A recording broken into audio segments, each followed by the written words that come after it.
We're talking with Ryan Burns, 24/7's Minnesota guy, giving us the dish on the Gophers. Ryan, let me ask you a question. You said something that sort of caught my ear. You said the 22 defensive line was the most underachieving group in Mhm. years. Well, you could say the same thing about North Carolina's. And in the first couple games, similar to what you described for Minnesota, Carolina, 9 sacks. Everybody talked about that. And then against App State, they weren't as good. Why do you think Minnesota's group across that defensive front improved or has improved and developed between last year and this year? I would say the change of defensive line coach played a big part in it. I think Brick Haley, who was the defensive line coach last year, it just didn't get enough out of his guys. Now he's no longer with the program. He's now the Purdue defensive line coach with Ryan Walters out there at Purdue. They brought back actually one of the players that played for PJ Fleck at Minnesota in one of his first couple of seasons, by a young man by the name of Winston Delighty Boudere, who's one of the youngest Power Five assistant coaches in college football now. I think he's 23, 24, 25 years old. I mean, he's played with some of the guys that are still here. And I think just a change in perspective has played a part. I also think that a lot of those guys last year were getting their feet wet for the first time, especially at the Big Ten level. So many of them.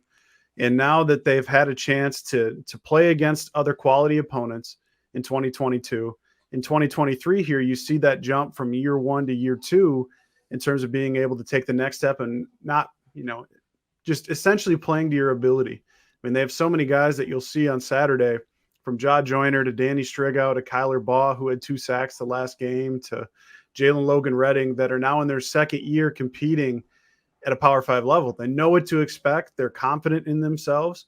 But I just think that between position coach changes, which I attribute a lot to it, I just don't think that Brick Haley got enough out of what Minnesota was last year. I think Winston through 2 games has gotten more, but this is going to be really a much bigger test than I would say Nebraska was, because you're going to have to get pressure on Drake May. And even within that, you can't allow him to escape the pocket where you two know he's so good, either with his legs or in that second play in generating explosives with his arm. Everyone, take a look at Ryan's work at Gopher Illustrated. Some really good stuff, some great insight here, Ryan. We're going to close with one more here.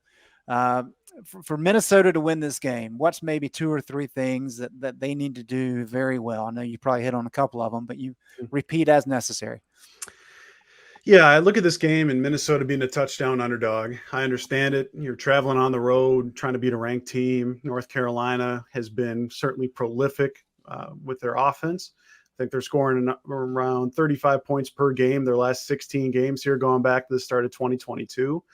And that's the thing to me is, can Joe Rossi slow down Drake May enough? I'm not saying he's got to put the clamps on everything that's going on with that offense, because to me, as much talk as there is around Drake May, that North Carolina rushing attack has been incredible through the first 2 weeks of the season. I mean, we talk about Omarion Hampton. You saw what British Brooks did in week one as well. They've been very efficient, very explosive on the ground.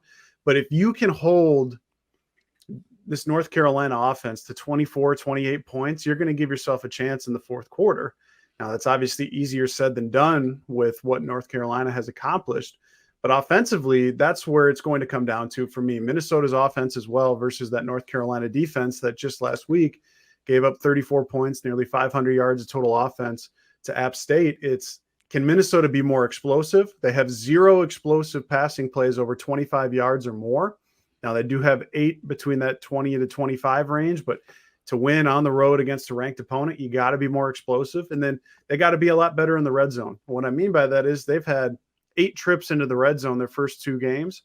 They've only scored a touchdown on 3 of those. And that's where, if you're going to be kicking field goals against North Carolina, you ain't going to be able to win this football game. So if Minnesota can be more efficient in the red zone, they're going to give themselves a shot in that fourth quarter to where, I mean, I know that North Carolina was obviously in a very tight game last week, went to overtime in Chapel Hill, but you have to try and slow down Drake May. And that's where you got to change the picture for him, both in your coverages, and Minnesota's defensive line has to get in his face. But it's that fine line of, you want to get pressure on him, but you don't want to get out of your lane so that he can extend plays with his legs. I believe the stat is, since the start of 2022, he's got 61 first downs with his legs. There's so much talk about him with his arm up here.